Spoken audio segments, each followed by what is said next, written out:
الحمد لله الذي أبدع الأخلاق والأرضين، والصلاة والسلام على من كان نبيا وآدم بين الماء والطين، وعلى آله وأصحابه أجمعين. أما بعد، فأعوذ بالله من الشيطان الرجيم. بسم الله الرحمن الرحيم. وما الحياة الدنيا إلا متاع الغرور. آمنت بالله صدق الله العظيم، وبلغنا رسوله النبي الأمين المكين المبين الكريم، ونحن على ذلك لمن الشاهدين والشاكرين، والحمد لله رب العالمين.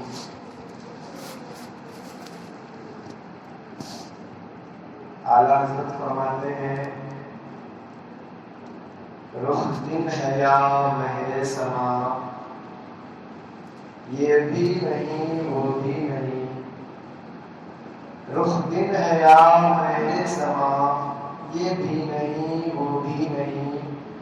شب زلف یا مشک خدا، یہ بھی نہیں وہ بھی نہیں. اور بلبل نے گل ان کو کہا، قمری نے سر میں جا فضا. بلبل نے گل ان کو کہا، قمری نے سر میں جا فضا. حیرت نے جھنجھلا کر کہا، یہ بھی نہیں وہ بھی نہیں. اور دن لہو میں کھونا تجھے، شب صبح تک سونا تجھے. دن لہو میں کھونا تجھے، شب صبح تک سونا تجھے. شرم نبی خوف خدا، یہ بھی نہیں وہ بھی نہیں. برادر ملت اسلامیہ، آئیے کچھ آپ سے معلوم سے قبل ہمارا مل کر آقا نامدار مدنی تاجدار دونوں عالم کے مالک و مختار جناب احمد مصطفیٰ محمد مصطفیٰ صلی اللہ تعالی علیہ وسلم کی بارگاہ بقصبہ نام میں درود پاک کا نظر پیش کرے. پڑھے باواز اللہم صلی علی سیدنا شفیعنا حبیبنا نبینا مولانا محمد تاج وسلم. صلو علیہ صلاۃ و سلام علیک یا رسول اللہ صلی اللہ تعالی علیہ وسلم. برادران ملت اسلامیہ، اللہ تبارک و تعالی کا کروڑوں احسان ہے ہم پر. اس نے ہمیں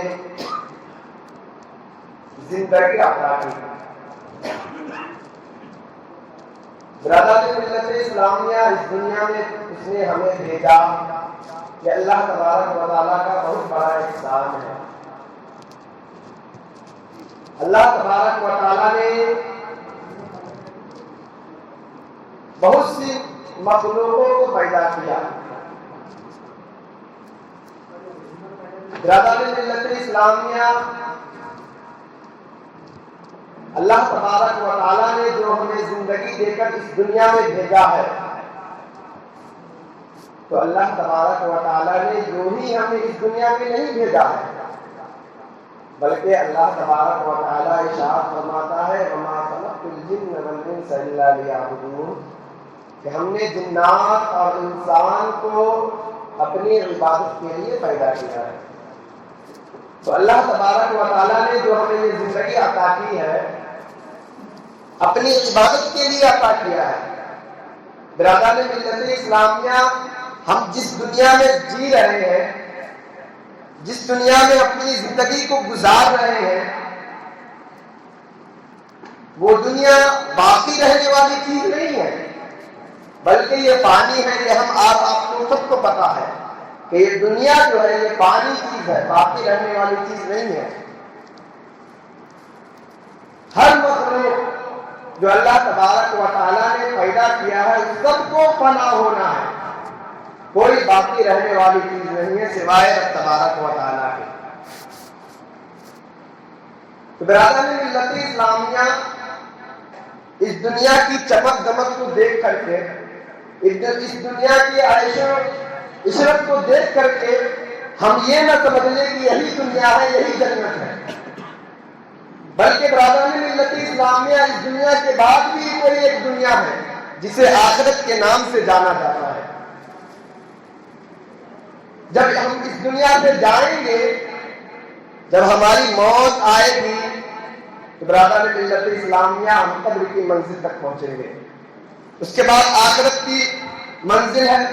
تو برادران ملت اسلامیہ، میرے کہنے کا مطلب یہ ہے کہ جب اللہ تبارک و تعالیٰ نے جو آپ کو زندگی عطا کیا ہے، تو آپ اس دنیا میں مشغول نہ ہو جائے، بلکہ اللہ تبارک و تعالیٰ نے جو زندگی ہمیں عطا کیا ہے، اس زندگی میں رہ کر رب تبارک و تعالیٰ کو یاد کرے، رب تبارک و تعالیٰ کا ذکر کرے، یقیناً ہماری زندگی کامیاب ہو جائے۔ برادران ملت اسلامیہ، ایک نادان شخص ایک دیوار پر سورج کی روشنی کو دیکھتا ہے تو وہ سمجھتا ہے کہ یہ دیوار روشن ہے، یہ دیوار نور سے بھرا ہوا ہے، لہذا وہ نادان شخص اس دیوار کا عاشق ہو جاتا ہے، اس دیوار سے دل لگا بیٹھتا ہے۔ لیکن برادران ملت اسلامیہ، جیسے ہی شام ہوتی ہے، سورج کی روشنی ختم ہوتی ہے اس دیوار سے، تو وہ نادان سمجھ جاتا ہے کہ یہ دیوار ہرگز روشن نہیں ہے، یہ دیوار چمک دمک والی نہیں ہے، بلکہ یہ دیوار نور ہے، یہ تو سورج کی روشنی نے اسے نور والا بنا دیا تھا۔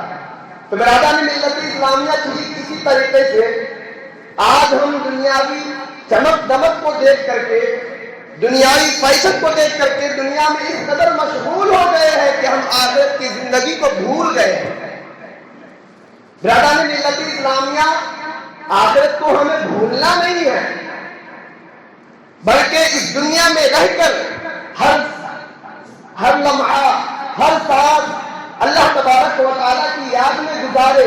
یقیناً آپ کا یہاں جینا، آپ کا کھانا پینا، سب کے سب یاد الہی میں جب مشغول ہو جائیں گے، سب کے سب اللہ تبارک و تعالیٰ کے ذکر میں جب مشغول ہونے لگیں گے، تو آپ کا دنیا میں آنا اور دنیا سے جانا دونوں کامیاب ہو جائے گا۔ برادران ملت اسلامیہ، لیکن شرط ہے کہ آپ اپنے دل میں دنیا کوئی محبت کو نہ بسائیں۔ دنیاوی محبت جس دل میں بس جاتا ہے، وہ دل اللہ تبارک و تعالیٰ کا نافرمان ہو جاتا ہے، وہ کبھی فرما برداری کر ہی نہیں سکتا۔ جس دل میں دنیا بس جائے۔ برادران ملت اسلامیہ، آئیے میں آپ کو حدیث پاک کی روشنی میں بتاتا چلوں۔ ایک مرتبہ آقا کریم صلی اللہ تعالیٰ علیہ وسلم صحابہ کرام کے ساتھ تھے، کہیں جا رہے تھے، راستے میں اچانک رک گئے۔ راستے میں کیا دیکھتے ہیں کہ ایک مردہ بکری پڑا ہوا ہے۔ آقا صلی اللہ تعالیٰ علیہ وسلم نے صحابہ کرام سے ارشاد فرمایا کہ اس کے مالک نے، اس مردہ بکری جو ہے، اس کے مالک نے یہاں کیوں پھینکا ہے، پھینکنے کی وجہ کیا ہے؟ تو صحابہ کرام عرض کرتے ہیں، یا رسول اللہ صلی اللہ تعالیٰ علیہ وسلم، اس کی بدبو کی وجہ سے اس کے مالک نے یہاں پھینک دیا ہے۔ برادران ملت اسلامیہ، اللہ کے رسول صلی اللہ علیہ وسلم ارشاد فرماتے ہیں کہ قسم خدا کی، یہ دنیا اس مردہ بکری سے بھی زیادہ بے وقار ہے، اس مردہ بکری سے بھی زیادہ بدترین جگہ یہ دنیا ہے، کہ اگر اللہ تبارک و تعالیٰ کے نزدیک دنیا مچھر کے پر کے برابر بھی ہوتا تو کوئی کافر اس دنیا سے ایک گھونٹ پانی بھی نہیں پی سکتا۔ یعنی اگر اللہ تبارک و تعالیٰ کے نزدیک اگر اس دنیا کا مقام مچھر کے پر کے برابر بھی ہوتا تو کوئی کافر اس دنیا میں باقی نہیں رہتا، کوئی کافر اس دنیا سے ایک گھونٹ پانی نہیں پی سکتا تھا۔ پتا کیا چلا، معلوم کیا ہوا کہ یہ دنیا جو ہے، یہ اللہ تبارک و تعالیٰ کے نزدیک اس کی کوئی قیمت نہیں ہے، یہ بہت ہی بے وقار جگہ ہے، بہت ہی بدترین جگہ ہے۔ برادران ملت اسلامیہ، حدیثوں میں کہا گیا ہے کہ اللہ کے رسول صلی اللہ علیہ وسلم ارشاد فرماتے ہیں کہ یہ دنیا ہر برائی کی جڑ ہے، ہر برائی کی جڑ ہے۔ اگر دنیا دل میں بس جائے تو برادران ملت اسلامیہ وہ انسان اللہ تبارک و تعالیٰ کو یاد نہیں کرے گا، اللہ تبارک و تعالیٰ کی ذکر میں مشغول نہیں ہوگا، بلکہ دنیا کی چمک دمک میں کھو جائے گا۔ تو برادران ملت اسلامیہ، ضرورت اس بات کی ہے کہ آج ہم اپنے دل میں دنیا کو نہ بسائیں، بلکہ جس کام کے لیے اللہ تبارک و تعالیٰ نے ہمیں اس دنیا میں بھیجا ہے ہم اس کام پر رواں دوا ہو جائے۔ جس مقصد کے لیے رب تبارک و تعالیٰ نے ہمیں بھیجا ہے اس دنیا میں، ہمیں اس مقصد پر کام کرنا ہے۔ اور مقصد میں نے بتا دیا کہ اللہ تبارک و تعالیٰ ارشاد فرماتا ہے وَمَا خَلَقْتُ الْجِنَّ وَالْإِنسَ إِلَّا لِيَعْبُدُونِ، اللہ تبارک و تعالیٰ نے انسان اور جنات کو عبادت کے لیے پیدا کیا ہے۔ ایک دوسری جگہ رب تبارک و تعالیٰ ارشاد فرماتا ہے کہ وہ جس نے تمہیں زندگی اور موت دیا، کیوں دیا؟ تاکہ تم اس زندگی میں اس تھوڑی سی زندگی پا کر تمہیں آزمایا جائے، تمہارا امتحان لیا جائے کہ تم تھوڑی سی زندگی پا کر کتنا اچھا عمل کرتے ہو۔ برادران ملت اسلامیہ، تو سوچیے، اندازہ لگائیے کہ آج جو ہم اس دنیا میں آئے ہیں، جو رب تبارک و تعالیٰ نے ہمیں دنیا میں بھیجا ہے، جس مقصد کے لیے بھیجا ہے، کیا ہم اس مقصد میں رواں دوا ہیں؟ کیا ہم اس مقصد کو پورا کرتے ہوئے نظر آتے ہیں؟ نہیں برادران ملت اسلامیہ، آج ہم اپنے دل میں دنیا کی محبت کو اس قدر بتا دیے ہیں کہ دنیا سے کرتے ہوئے نظر آتے ہیں۔ دنیا کمانے کے لیے اگر ہم کو حرام کام کرنا پڑے تو ہم حرام کام کرتے ہیں۔ برادران ملت اسلامیہ، یہ بھی نہیں سوچتے ہیں کہ آخرت میں ہمارا حساب و کتاب ہوگا۔ یہ ایک مرتبہ میں دل میں خیال بھی نہیں آتا ہے۔ اس کی وجہ یہی ہے کہ آپ کے دل میں دنیا کی محبت بس رہی ہے۔ برادران ملت اسلامیہ، آج بھی اگر آپ اس دنیا میں رہ کر دنیا کی محبت کی بجائے آخرت سے محبت کر لیں برادران ملت اسلامیہ، تو یقیناً آپ بھی ذکر الہی میں مشغول ہوتے ہوئے نظر آئیں گے۔ دنیا کمانے کے لیے نہیں بلکہ آخرت کی زندگی کے فکر کے لیے آپ دنیا میں جیتے ہوئے نظر آئیں گے۔ برادران ملت اسلامیہ، آپ اپنے دل میں دنیا کی محبت نہ بسائیں، کیونکہ یہ دنیا بہت ہی بے وقار جگہ ہے، بہت ہی بدترین جگہ ہے۔ ایک دوسری حدیث پاک میں آقا صلی اللہ علیہ وسلم ارشاد فرماتے ہیں کہ الدنیا سجن للمؤمن وجنت للکافر، یہ دنیا مومنوں کے لیے قید خانہ ہے اور کافروں کے لیے جنت ہے۔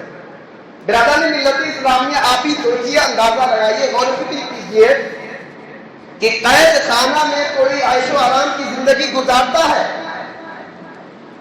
نہیں برادران ملت اسلامیہ، قید خانہ میں وہ برادران ملت اسلامیہ، قید خانہ میں وہ رہا ہونے کی فکر کرتا ہے۔ ہر لمحہ، ہر ساتھ جب وہ مجرم قید خانہ میں ہوتا ہے تو اپنی غلطی پر پچھتاوا کرتا ہے کہ میں پھر اس غلطی کو دوبارہ نہیں کروں گا تاکہ اس قید خانہ میں نہ آنا پڑے۔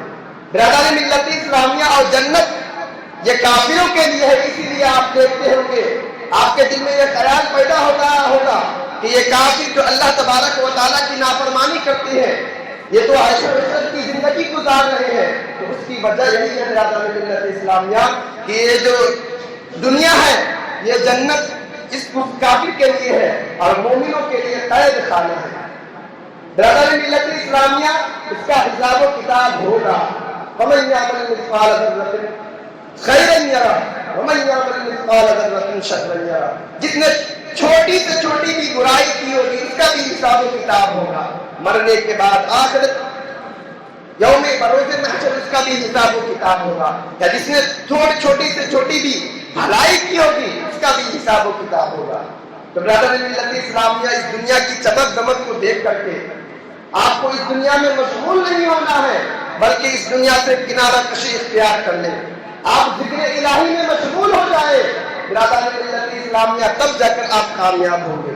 آقا کریم صلی اللہ تعالیٰ علیہ وسلم نے ارشاد فرمایا کہ جس نے دنیا سے محبت کی اس نے آخرت کو نقصان پہنچایا، اور جس نے آخرت سے محبت کی اس نے دنیا کو نقصان پہنچایا. اور آگے فرماتے ہیں کہ تم پانی پر باقی چیز رہنے والی کو ترجیح دو. یعنی یہ دنیا پانی ہے اور آخرت یہ بقا کی زندگی ہے. تو اس دنیا میں رہ کر دنیا کو ترجیح نہیں دینا ہے, دنیا کو گلے نہیں لگانا ہے, بلکہ دنیا سے دور ہو جانا ہے اور آخرت کی زندگی کے بارے میں ہمیں سوچنا ہے. آخرت کو یاد کر کے ہمیں ذکر الہی میں مشغول ہونا ہے, تب جا کر ہماری زندگی کامیاب ہوگی. حضرت زید بن ارقم رضی اللہ تعالی عنہ بیان فرماتے ہیں کہ ہم ایک مرتبہ صحابہ کرام کے ساتھ خلیفہ رسول امیر المؤمنین حضرت ابو بکر صدیق رضی اللہ تعالی عنہ کے ساتھ تھے, بیٹھے ہوئے تھے. حضرت ابو بکر صدیق رضی اللہ تعالی عنہ پانی مانگتے ہیں. حضرت زید بن ارقم رضی اللہ تعالی عنہ فرماتے ہیں کہ ان کی خدمت میں پانی اور شہد پیش کیا گیا. جب حضرت ابو بکر صدیق رضی اللہ تعالی عنہ پانی پینے کے لیے منہ سے لگاتے ہیں, اچانک رونے لگتے ہیں. اتنا روتے ہیں کہ باقی صحابہ کرام جو بیٹھے ہوئے تھے وہ بھی رونے لگے. کسی کو اتنی ہمت نہیں ہوئی کہ حضرت ابو بکر صدیق رضی اللہ تعالی عنہ سے ان کے رونے کی وجہ پوچھے. جب تھوڑی دیر بعد صحابہ کرام چپ ہو گئے, لیکن حضرت ابو بکر صدیق رضی اللہ تعالی عنہ ابھی بھی رو رہے تھے. حضرت زید بن ارقم رضی اللہ تعالی عنہ فرماتے ہیں کہ میں نے عرض کیا, اے خلیفہ رسول حضرت ابو بکر صدیق, آپ کے رونے کی وجہ کیا ہے؟ آخر آپ کو کس چیز نے رولایا ہے؟ تو برادران ملت اسلامیہ خلیفہ رسول حضرت ابو بکر صدیق رضی اللہ تعالی عنہ فرماتے ہیں کہ ایک مرتبہ آقا صلی اللہ تعالی علیہ وسلم کے ساتھ ہم کہیں جا رہے تھے, راستے میں تھے. آقا صلی اللہ تعالی علیہ وسلم اچانک اپنے آپ کو کسی چیز سے دور کر رہے ہیں, کسی چیز کو بھگا رہے ہیں. جب میں نے دیکھا تو آس پاس کوئی بھی نہ دکھا, کوئی بھی موجود نہیں تھا. میں تعجب میں تھا, میں حیران و پریشان تھا کہ آقا صلی اللہ تعالی علیہ وسلم کس چیز کو اپنے آپ سے دور کر رہے ہیں, کس چیز کو بھگا رہے ہیں. میں نے عرض کیا, یا رسول اللہ صلی اللہ تعالی علیہ وسلم, مجھے تو کوئی نظر نہیں آتا, آخر آپ کس چیز کو اپنے آپ سے دور کر رہے ہیں, کس چیز کو اپنے آپ سے بھگا رہے ہیں, آپ کس چیز کو بھگا رہے ہیں؟ تو برادر ملت اسلامیہ آقا صلی اللہ تعالی علیہ وسلم نے جواب دیا, اے ابو بکر, یہ دنیا ہے جو میرے پاس آئی تھی, میں اسی کو اپنے آپ سے دور کر رہا ہوں, میں اسی کو بھگا رہا ہوں. ایک مرتبہ تو چلی گئی, لیکن پھر دوبارہ وہ آئی اور کہنے لگی کہ آپ تو مجھے اپنے آپ سے دور کر رہے ہیں, بھگا رہے ہیں, لیکن آپ کے بعد جو لوگ آئیں گے وہ مجھے گلے لگاتے ہوئے نظر آئیں گے. برادران ملت اسلامیہ سوچئے, غور و فکر کیجئے کہ آقا صلی اللہ تعالی علیہ وسلم نے جس دنیا کو اپنے آپ سے دور کر دیا, بھگا دیا, اسے آج ہم گلے لگاتے ہوئے نظر آتے ہیں. اس دنیا میں مشغول ہو کر آج ہم حرام کام کرتے ہوئے نظر آتے ہیں. برادران ملت اسلامیہ سوچئے, اندازہ لگائیے اس واقعے سے کہ ایک مرتبہ حضرت سلیمان علیہ السلام اپنے تخت پر کہیں جا رہے تھے. بنی اسرائیل کے ایک آدمی نے کہا حضرت سلیمان علیہ السلام سے کہ آپ کو یقیناً اللہ تبارک و تعالیٰ نے ملک عظیم دیا ہے, بادشاہت عطا کی ہے. تو برادر ملت اسلامیہ حضرت سلیمان علیہ السلام کیا جواب دیتے ہیں کہ بندے مومن کے نامہ اعمال میں ایک تسبیح میری ساری سلطنت سے ایک تسبیح بہتر ہے. یعنی جس نے ایک تسبیح, ایک مومن ایک تسبیح پڑھا, وہ میری ساری سلطنت سے بہتر ہے, وہ ایک تسبیح. برادر ملت اسلام میں سوچیے, اندازہ لگائیے کہاں بادشاہت اللہ تبارک و تعالیٰ نے اسے عطا کیا. وہ فرما رہے ہیں کہ بندے مومن کے نامہ اعمال میں صرف اور صرف ایک تسبیح کے برابر بھی یہ دنیا نہیں ہے. سوچیے, اندازہ لگائیے, جس دنیا کو آج ہم گلے لگاتے ہوئے نظر آتے ہیں, جس دنیا کے اندر ہم رہ کر اللہ تبارک و تعالیٰ کی نافرمانی کرنے کے بجائے اللہ تبارک و تعالیٰ کی نافرمانی کرتے ہوئے نظر آتے ہیں, اللہ تبارک و تعالیٰ کی فرما برداری ہمیں کرنا چاہیے.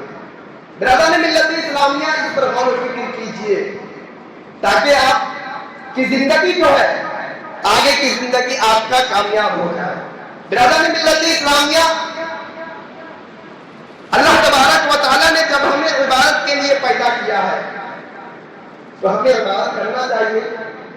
آقا صلی اللہ تعالیٰ علیہ وسلم ارشاد فرماتے ہیں کہ یہ دنیا اس کا گھر ہے جس کا آخرت میں گھر نہیں ہے، یعنی جس نے اپنا دنیا ہی میں زندگی کو گزار لیا، دنیا ہی میں مشغول ہو گئے، اس کا آخرت میں کوئی گھر نہیں ہے۔ اور آگے فرماتے ہیں کہ جس نے اپنا مال دنیا میں جمع کیا اس کا آخرت میں کوئی مال نہیں ہے، اور جس نے دنیا کی وجہ سے دشمنی کی گویا کہ وہ بیوقوف ہے، جاہل ہے۔ آقا ارشاد فرماتے ہیں کہ جس نے دنیا سے امید کی اس کے پاس یقین نہیں ہے۔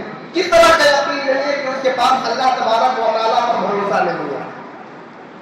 برادران ملت اسلامیہ، آگے آقا صلی اللہ تعالیٰ علیہ وسلم ارشاد فرماتے ہیں کہ جس انسان کا صبح اس طرح ہوا کہ وہ حصول دنیا کے لیے صبح کیا اور حصول دنیا کی فکر میں لگ گیا تو اللہ تبارک و تعالیٰ کا اس کا کچھ تعلق نہیں ہے، اللہ تبارک و تعالیٰ سے اس کا کوئی بھی تعلق نہیں ہے، اور اللہ تبارک و تعالیٰ اس پر 4 چیزیں مسلط کر دیتا ہے۔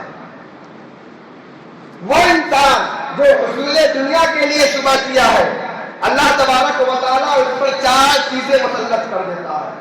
وہ کون سی 4 چیزیں ہیں؟ پہلی چیز، اللہ تبارک و تعالیٰ اسے ایسا غم دیتا ہے کہ جس سے اس کو چھٹکارا نہیں ملتا۔ دوسری چیز، اللہ تبارک و تعالیٰ اسے دنیا میں اس قدر مشغول کر دیتا ہے، اس قدر بیزی کر دیتا ہے کہ وہ اس سے چھٹکارا نہیں پا سکتا۔ تیسری چیز، اللہ تبارک و تعالیٰ اسے ایسی محتاجی عطا کرتا ہے کہ اس کی محتاجی کبھی دور نہیں ہوتی۔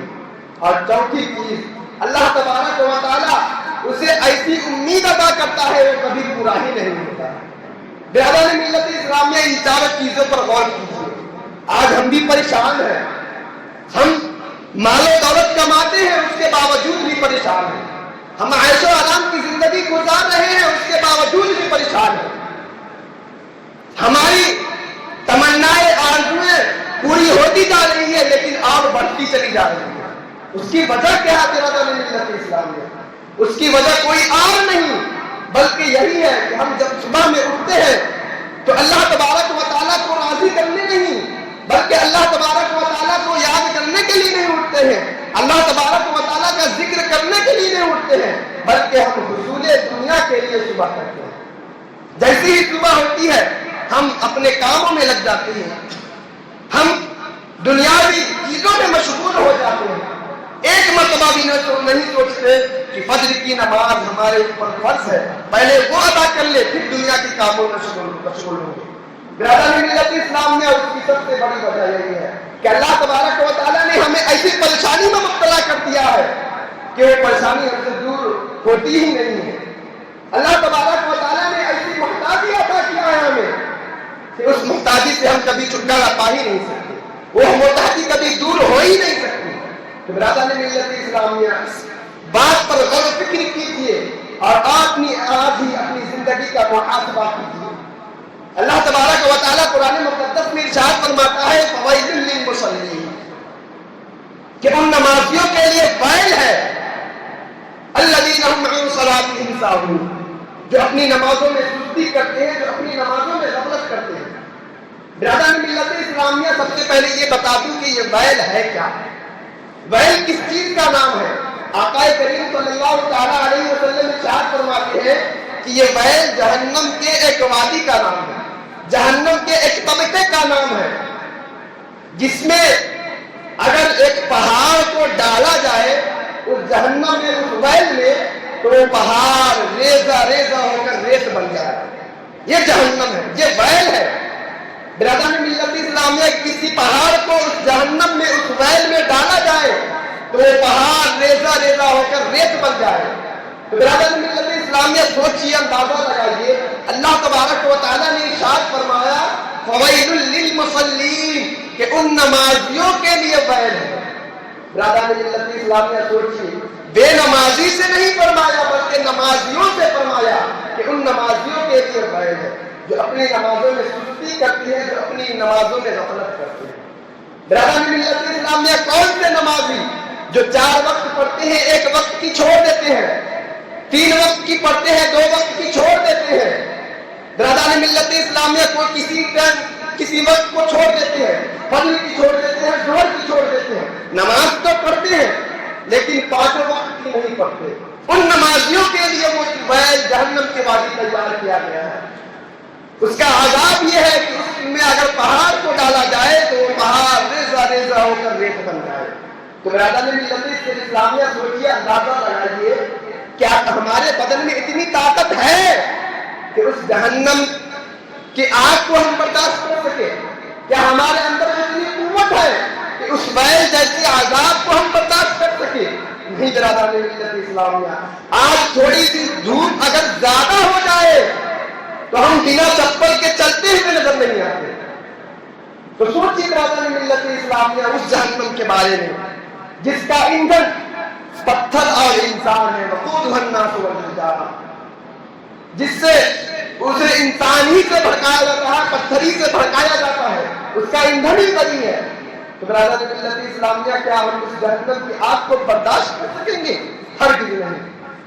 تو ضرورت اس بات کی ہے برادر ملت اسلامیہ کہ اللہ تبارک و تعالیٰ نے ہمیں جو زندگی عطا کی ہے، ہمیں جو اس دنیا میں بھیجا ہے، تو اللہ تبارک و تعالیٰ نے ارشاد فرما دیا کہ ہم نے جنات اور انسان کو عبادت کے لیے پیدا کیا ہے، تو ہم عبادتوں میں مشغول ہو جائے، جو ضرورت ہے ہم اس ضرورت کو پورا کریں۔